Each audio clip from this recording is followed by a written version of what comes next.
In today's video, I'm going to show you how to make not one, but two vegan quiche recipes. These are plant-based, packed with protein. They're egg-free, dairy-free, and loaded with veggies. First up, I'm going to show you how to make the Coronation Quiche vegan. So if you saw the Coronation Quiche recipe and you wanted to make a vegan version at home, you are in luck.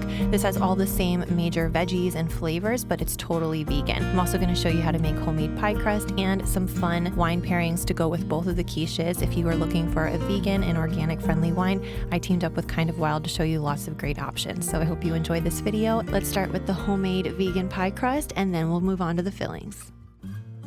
It's actually pretty simple. You only need a few ingredients, but if you want to save some time or you just don't feel like making your own, you can use a frozen pie crust. And a lot of the ones that you'll find in the freezer section of your grocery store happen to be accidentally vegan. So just check the ingredients. But if you want to do it that way, you can just follow the directions from the point of the filling. But if you want to make your own, you're just going to mix together some flour, salt, and sugar, and then you're going to mix in some vegan butter. You want to make sure that your butter is nice and cold because cold butter equals flaky pastry. I like to use the Earth Balance sticks, not the tub, and I do use the salted one. I know that they sometimes have a unsalted version available, but that's the one that I use when developing this recipe, and I just kind of smush it into the flour like this.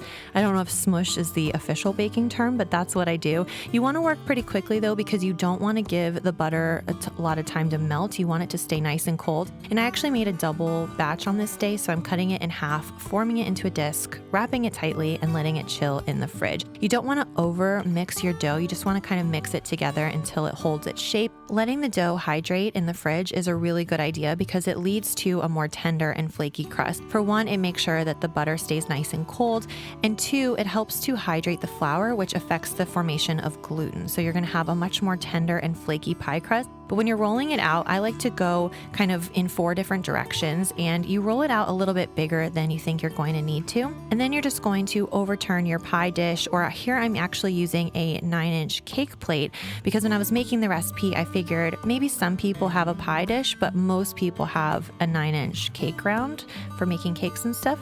And so you can totally use that. You don't have to have a special tart pan or pie dish to make this recipe. I like to turn it over onto the pie dough that I rolled out to make sure that I have enough room. I trim the overhang and then tuck the dough under itself to create a crust, and then I just kind of crimp it together with my fingers like you see here. Then I'm going to poke some holes in the bottom and chill this for another 10 minutes, again to make sure that the butter stays nice and cold. Next, we're going to do something called blind baking, and this is going to make sure that the crust is basically par cooked, and that way when we put our quiche filling into it, it's not going to get soggy on the bottom. It'll be nice and golden and crispy. You're just going to put a piece of parchment paper down and weigh down the crust with something heavy like some dried beans or some pie weights. Bake it for 15 minutes, then just take the parchment paper off and bake for another 5 minutes. While that cools, I'm going to go ahead and make the filling, and instead of using eggs and dairy, I'm going to use some firm tofu and almond milk. You want to use unsweetened almond milk. And then we add our spices: onion powder, garlic granules, paprika, turmeric, salt, pepper. Add it right in there with some olive oil and nutritional yeast and blend it until it's nice and smooth like this. I also add a little bit of baking powder. That's one of my secrets. This helps to mimic that lift that an egg-based quiche would have. So you're going to get a nice kind of fluffy, creamy filling that is very, very similar to chicken's eggs. So for the vegetables for this quiche, I'm basically following Chef Mark Flanagan's Coronation Quiche recipe. This is available in the description box below, and I'm just modeling the vegan version off of this to keep it as authentic as possible. This recipe actually calls for tarragon, and tarragon is one of those herbs that I see at the grocery store all the time, but I just really never gravitate towards. It's like I have the ones that I always get week after week, and I kind of stay in my lane with those herbs, but I just never really reached for tarragon. So I was really intrigued, especially since it's really the major flavor component that you get from this quiche. If you've never had tarragon, it's described as having a licoricey flavor, but if you don't like licorice, I still think you might like it because I find it to be very subtle, and I think it's more like an anise kind of fennel flavor, and it's very mild. And when it cooks, it's that thing that just sort of enhances the other flavors. We're gonna start with some onion. I'm gonna use yellow onion here. I add a little garlic, salt, and pepper. And then I'm gonna rip up some baby spinach so that there's no super long pieces. And I'm gonna wilt this down. And it's very important to cook the veggies before you put them into the quiche, because what we wanna do is draw out all of the moisture from the vegetables, again, so that we don't have a soggy bottom on the crust. So I'm gonna add half of the onion and spinach mixture to the bottom of my tart, and then I'm going to add half of the tarragon. Sprinkle that all around. I like to do this in a fairly thin layer, and we're gonna put more on top afterwards. Then we're gonna add the white beans. If you have broad beans or fava beans, honestly, any kind of beans you wanna use would be great, but I used cannellini beans because they're very mild, they're very creamy, and they were delicious in this recipe. Then I'm gonna add my quiche filling, which you can see is super smooth and glossy like this. And I'm going to basically just sort of spread it out, but you don't want to just spread it into an even layer. You really want to coax it all the way up to the crust and really fill in all the gaps so that every little bit of that delicious buttery crust is going to have some of the filling as well. So you can see I kind of push it up all the way around the sides, and I think this makes a world of difference. Now the Coronation Quiche, it also has cheddar cheese, and cheddar cheese works really well in this recipe. And so I'm going to use some vegan cheddar on top, just sprinkle it all over. It also gives this quiche a really pretty color as well. And then I'm going to top it with the rest of the veggies, the rest of the tarragon, kind of press it down lightly, and this is going to bake just until it's set, and it's going to puff up a little bit. And once there's really no wiggle in the middle, it's perfect. So between 25 to 30 minutes, I think 25 depending on your oven, but you want to go ahead and let it cool completely before you slice it, or at least let it cool for like 10 to 15 minutes before you slice it.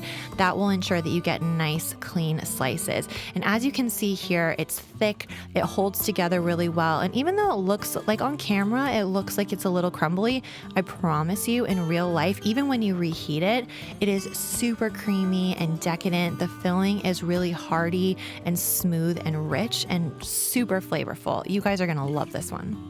A great wine to serve with a veggie quiche like this is a chilled Chenin Blanc. It's crisp, it's refreshing, and it has a nice bright acidity and florally notes, and that pairs really well with anything that's going to be rich and cheesy, especially something like this that has cheddar cheese. It complements the cheese perfectly, and it also kind of balances it out. So you've got rich and savory and hearty and creamy with something that is light and bright and cold and crisp. So those opposites and that contrast is a delicious pairing. It also really complements the vegetables. I love having a cold glass of white wine whenever I have roasted vegetables and kind of savory green vegetable flavors like the spinach and the tarragon. It's really amplified by the acidity and the brightness in the Chenin Blanc. If you're gonna be serving this quiche at brunch or at a Mother's Day or Father's Day get together, I think a perfect pairing would be Kind of Wild's Cava. It's made in Spain. It's really bright and effervescent. It's a brut style, so it's gonna be really dry. It doesn't have any added sugar. Of course, it's vegan friendly and organic like all of the wines that Kind of Wild makes. But this one I really love because it's bright and bubbly. It's got teeny tiny little bubbles, so it's nice and crisp.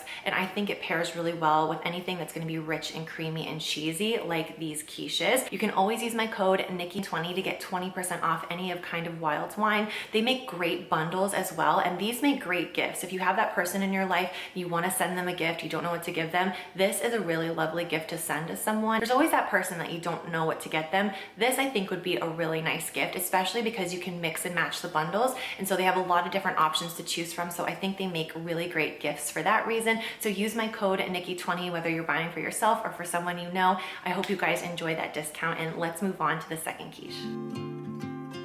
Now, this combination really cannot be beat, and I have found from serving it to my friends and family that this is a crowd pleaser whether you're serving it to vegans or non-vegans. We're gonna start in a very similar way with the onions, gonna sweat them out to get all the moisture out of them. Then we're gonna add our tempeh bacon, which is gonna be smoky and hearty, and then the tomatoes. And again, you really wanna cook the tomatoes for several minutes to release most of the moisture so that they don't create a soggy, wet quiche. Then I'm gonna go ahead and do, again, half of the veggies on the bottom, do a little vegan cheddar on top. I'm gonna smooth the filling all the way to the edges like I showed you in the first one. You can use a spoon or a spatula, whatever you think is the easiest. And then we're going to add a little more cheese and the rest of the veggies and vegan bacon on top. This is going to bake just until it's set. And remember, you want to make sure that you let it cool before you slice it. I really do think that's the key. And I love serving quiches with something really bright and fresh, like a simple green salad. The one I have has pickled red onions and a very simple lemon vinaigrette.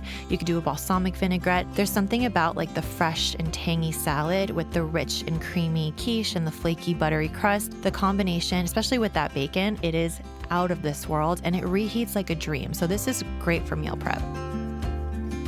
Now for this quiche, I think the Chenin Blanc would be good. I think the Chardonnay would be good. I also think the Cava would be good. But if you wanted to go for a red, I would highly recommend the Tempranillo Grenache. It's made in Spain, and traditionally a Tempranillo like this would be served with cured meats. And so for that reason, it pairs really well with the vegan bacon that we have in this quiche. That smokiness and that richness really is complemented by the flavors of this wine. It's light and bright, it's medium bodied, so it's not gonna be super heavy. And I actually like to serve it slightly chilled. I think it's just very refreshing. The Grenache makes it kind of juicy. So if you wanted to do something red, this would be the way to go. I hope you guys enjoyed this video. All the recipes and the discount code for Kind of Wild is going to be in the description box below. That will get you 20% off your order. I hope you guys enjoy. Let me know if you make these recipes at home, and I will see you in a video very soon.